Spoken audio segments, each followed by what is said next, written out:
ETF index mutual funds నేర్చుకుని stock మార్కెట్లో రాణించాలనుకుంటున్నారా? వెంటనే ఈ నెంబర్కి కాల్ చేయండి.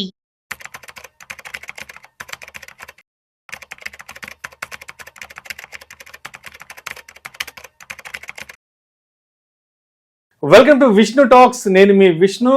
ప్రస్తుతం నాతో పాటు senior stock market analyst Sundararamareddy గారు ఉన్నారు. వారితో మాట్లాడదాం.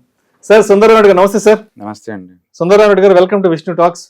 సో సుందరరామరెడ్డి గారు, గోల్డ్ లోన్స్ పై త్వరలో రిజర్వ్ బ్యాంక్ ఆఫ్ ఇండియా కొత్త గైడ్ లైన్స్ ని తెర మీదకు తీసుకురాబోతుంది. దీనివల్ల గోల్డ్ ని తనఖా పెట్టుకొని ఎవరైతే డబ్బులు ఇచ్చే చిన్న చిన్న కంపెనీస్ ఉన్నాయో వీళ్ళందరి మీద పెద్ద ఎత్తున దెబ్బపడే అవకాశం ఉంది, కొరడా జొలిపించే అవకాశం ఉందంటూ కూడా మనకి వార్తా కథనాలు వెలువడుతున్నాయి. ఎందుకంటే ఇప్పటి వరకు ఈ బంగారం తాకట్టు పెట్టుకున్న డబ్బులు ఇచ్చే ప్రొసీజర్ ఏదైతే ఉంది అదంతా కొంత డీసెంట్రలైజ్డ్ గా ఉంది. బట్ ఇక్కడ నుంచి దీన్ని సెంట్రలైజ్ చేయాలంటే కూడా రిజర్వ్ బ్యాంకు కొత్త ఫ్రేమ్ వర్క్ రెడీ చేస్తుంది. అంటే దీని నుంచి మనం ఏం తెలుసుకోవాలంటారు ఇక్కడ నుంచి కొత్తగా? ఇప్పటి వరకు ఈ ఇండస్ట్రీలో స్టాండర్డ్ గైడ్ లైన్స్ అంటే లేదండి. అంటే తనఖా పెట్టేటప్పుడు పెట్టే పద్ధతి ఏంటి, అసలు ఎవరు వాళ్ళు గోల్డ్ వాళ్ళు ఓన్ పెడుతున్నారా లేదా వేరే వాళ్ళ పెడుతున్నారా, పెడితే ఏమేమి డాక్యుమెంట్స్ కావాలి, వాటిని ఎలా ఎక్కడ భద్రపరుస్తున్నారు, దాన్ని ఎలా మేనేజ్ చేస్తున్నారు, వాళ్ళు డిపాజిట్స్ పేమెంట్ అయితే వీళ్ళు ఏం చేస్తున్నారు, ఎలా పట్టేస్తే లీగల్ గా వేస్తున్నారా, వాటికి సంబంధించిన ప్రొసీజర్ ఏంటి, ఇవన్నీ అబ్జర్వ్ చేసినప్పుడు ఏంటంటే ఒక కంపెనీకి ఇంకో కంపెనీకి సంబంధం ఉంటుందా, ఎవరికి వాళ్ళు ఓల్డ్ గైడెన్స్ ఉన్నాయన్నమాట. ఇప్పుడు లాస్ట్ ఇయర్ 77% గ్రోత్ ఉందండి ఈ గోల్డ్ పెట్టి తనఖా పెట్టి డబ్బులు తీసుకునే ఇండస్ట్రీ. 77 చివరికి చిన్న చిన్నగా ఇండస్ట్రీ ఎంత జరిగిందంటే 1.7 lakhs crore జరిగిందండి. ఈ మధ్య కాలంలో టీవీలో కూడా విపరీతమైన అడ్వర్టైజ్మెంట్, ఏంది గోల్డ్ తాకట్టు పెట్టుకుని డబ్బులు ఇస్తామని చాలా కంపెనీస్ పట్టుకొచ్చేసాయి. అవును, దాంతో ఆర్బీఐ లో మొదట్లో ఆల్రెడీ వాళ్ళు అనౌన్స్మెంట్ చేశారు వీటి మీద రెగ్యులేషన్ కంట్రోల్ పెడతామని. ఈ రోజు వాళ్ళు మార్గదర్శకంగా ఉండే రూల్స్ అయితే అనౌన్స్మెంట్ చేశారనమాట.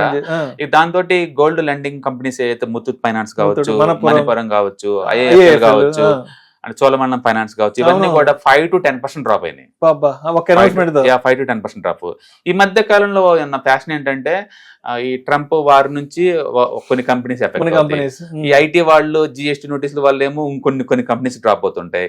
అంటే ఈ రోజు మళ్ళీ నైట్ ట్రంప్ ఏదో ఫార్మా మీద ట్యాక్స్ వేస్తారంట, రేపు ఫ్రైడే మళ్ళీ ఫార్మా సెక్టర్ మళ్ళీ ఇంకో డ్రాప్ అవుతుంది. ఇప్పుడు ఆర్బీఐ కూడా బహుశా మేము ఎందుకు సైలెంట్ గా ఉండాలన్నట్టున్నారు, వీళ్ళు గోల్డ్ మైనింగ్ కంపెనీస్ మీద లెండింగ్ కంపెనీస్ మీద ఫోకస్ చేస్తున్నారు. ఏదో ఒక న్యూస్ మీద ఏదో ఒక సెక్టర్ కొలాప్స్ అవుతూనే ఉంది. అండ్ బట్ ఇండియాలో ఇంతవరకు స్టాండర్డ్ ప్రొసీజర్ లేదు కాబట్టి ఇది గుడ్ థింగ్ అండి. ఎందుకంటే చిన్న చిన్న పల్లెటూరులో ఏయో కంపెనీస్ వస్తున్నాయి, మీకు బంగారం విడిపిస్తాము, డిస్ట్రిక్ట్ లెవెల్లో మండల లెవెల్లో కూడా ఎవరో కంపెనీలు పెట్టేస్తున్నారు. ఎవరు గోల్డ్ పెడుతున్నారు కూడా అథెంటికేషన్, ఒరిజినల్ గోల్డా లేదంటే దొంగతనంగా తీసుకొచ్చి అది కూడా దాని లెక్క లేదు.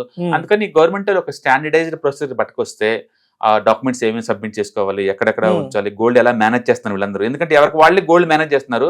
ఏదైనా థెఫ్ట్ జరిగినప్పుడు వెళ్ళిపోతాయి, సేఫ్టీ ప్రికాషన్స్ స్టాండర్డ్స్ ఉన్నాయా లేదా అని. అవును, సెంట్రలైజ్ ఎక్కడ స్టోర్ చేయాలి, వీటన్నిటికీ ఒక మార్గదర్శక రూల్స్ ఏదో వాళ్ళు జారీ చేస్తా అంటున్నారు. ఈ రోజు ఆ న్యూస్ వచ్చింది అంతే, స్టాక్స్ తప్పడప్ప పట్టడం మొత్తం పట్టడం స్టార్ట్ అయింది అనమాట. But that's good investors long term point అట్లా. అందుకని గోల్డ్ లో మామూలుగా అయితే మనం ఏం రికమెండ్ చేస్తాం ఇన్వెస్టర్స్ కి, గోల్డ్ లో డైరెక్ట్ గా ఇన్వెస్ట్ చేసే బదులు ఈ గోల్డ్ లెండింగ్ కంపెనీస్ కానీ లేదా ఆర్నమెంట్స్ డిజైన్ చేసే కంపెనీలు కానీ ఇన్వెస్ట్ చేసుకోండి, బాగా వస్తుందని చెప్తాము. యాక్చువల్ చెప్పాలంటే ఈ మధ్యకాలంలో ఈ గోల్డ్ లెండింగ్ కంపెనీస్ అని బాగా తిరిగినాయండి. ముత్తూట్ ఫైనాన్స్ కానీ మన ఇవన్నీ కూడా 1 year హై దగ్గర ఉన్నాయి అన్ని స్టాక్స్, ఎంటర్ మార్కెట్ పడుతున్నా సరే. బట్ సడన్ గా ఈ న్యూస్ రావడం తోటి అవి కొలాప్స్ అవుతున్నాయి. రెగ్యులేటరీ రిస్క్ చాలా ఎక్కువ అండి, ఏ బిజినెస్ లో ఉన్నా సరే రెగ్యులేటరీ రిస్క్ చాలా పెద్ద రిస్క్ అనమాట అది. బట్ ఇప్పుడు ఫ్రీక్వెన్సీ రాకపోవచ్చు, బట్ ఏదైనా కానీ ఆ ఇండస్ట్రీకి ఇంతవరకు స్టాండర్డైజ్డ్ రూల్స్ ప్రోటోకాల్స్ ఏం లేవు. ఫస్ట్ టైం ఇండియాలో గోల్డ్ లెండింగ్ కూడా ఒక బిజినెస్ లో కన్సిడర్ చేసుకుంటూ కొన్ని రూల్స్ ఫ్రేమ్ చేయబోతున్నారు. కాబట్టి వినియోగదారులకి బెటరే అండ్ ఈ కంపెనీలు కూడా బెటర్ అనమాట. సో అంటే మొత్తానికి ఈ గోల్డ్ లెండింగ్ ఇండస్ట్రీలో ఉన్న కొన్ని లూప్ హోల్స్ ని కొంచెం సరి చేసి అవును వాటిని వినియోగదారులకు ఈజీగా ఉండేలా, ఉపయోగపడేలా. ఎందుకంటే ఒకప్పుడు సిటిజన్ ఫైనాన్స్ కూడా ఎవరు పెడితే అట్లా ఉండేది, ఎవరు పెడితే వాళ్ళు చేసుకున్నారు. తర్వాత ఆ యాక్ట్ వచ్చిన తర్వాత స్టాండర్డేషన్ అయింది, కొంతవరకు ఇన్సూరెన్స్ కవర్ అవుతుంది కదా ఏదైనా అవుతున్నా కూడా. అలాగే ఈ బిజినెస్ కూడా ఒక స్టాండర్డేషన్ చేస్తే కరెక్ట్ గా ఉంటుందని చెప్పేసి వీళ్ళు ఇప్పుడు కొత్తగా రూల్స్ ఫ్రేమ్ చేస్తున్నారు. కాబట్టి ముందు రోజుల్లో ఈ ఇండస్ట్రీ కూడా ఒక స్టాండర్డ్ ఇండస్ట్రీ స్టాటస్ వచ్చింది అనమాట. అప్పుడు చిన్న వాటిలో పెద్దకి మన సంబంధం లేకుండా ఆర్బీఐ పర్మిషన్ ఉన్నాయి కాబట్టి మనకు కూడా అష్యూరెన్స్ ఉంటుంది, మన గోల్డ్ మనకి ఇస్తారని.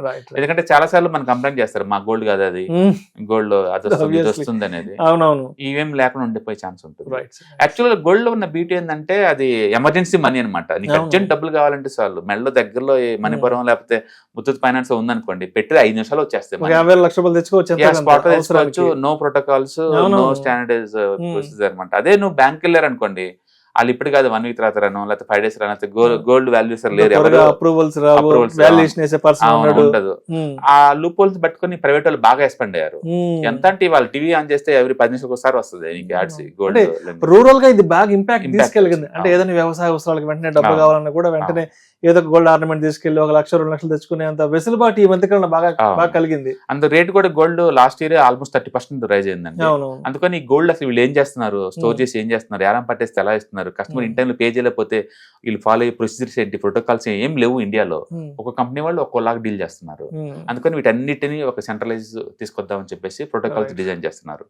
దాంతో స్టాక్ మార్కెట్ లో ఏం లూపోల్స్ మనకు తెలియదు కదా, ఇన్వెస్టర్స్ ఒకసారి భయం తోటి అమ్మేసుకోవటం మీన్ చేస్తారు. Right. బహుశా ప్రాఫిట్ బుకింగ్ కూడా అనుకోవచ్చు, ఎందుకంటే ఈ మధ్య ఎంటైర్ మార్కెట్ డ్రాప్ అవుతుంది, డ్రాప్ అవ్వలేదు అనమాట. సో ఇవి drop. Right. Thank you sir, thank you so much.